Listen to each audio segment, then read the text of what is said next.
you hear the sound of drums, know it's a call, an alarm, a cry and a heartbeat, an awakening to arouse the fighting spirits, cause we all are warriors.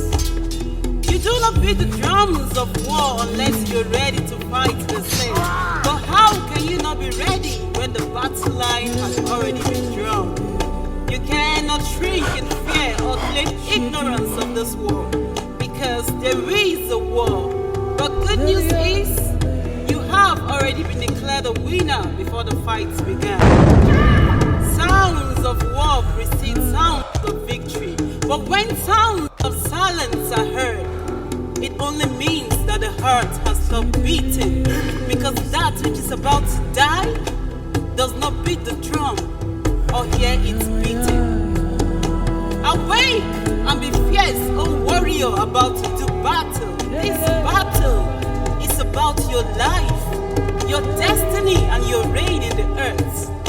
You either beat the drums of war or dance to it when another beats it, knowing that a man is obliged to beat his own chest when he has no drums.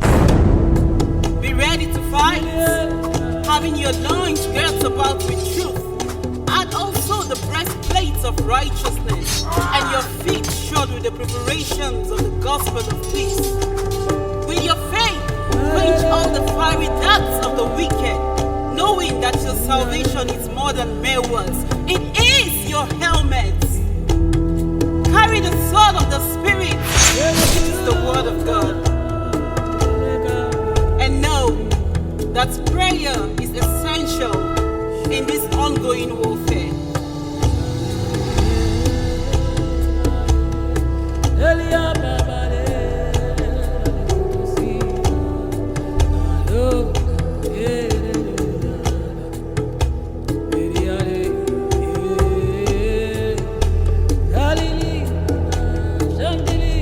When you hear the sounds of drums, know that it is a necessary prelude to stir passion in you, O warrior.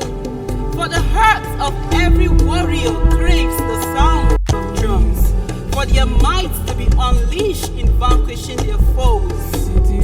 Using the weapons of your warfare, you are sure to smash the head of the enemy, whose only agenda is to steal, kill, and to destroy. Remember, you cannot be silent and neutral in this warfare, because sounds of silence only means that the heart has stopped beating. But the pride and heartbeats of every warrior is in the sounds of drums.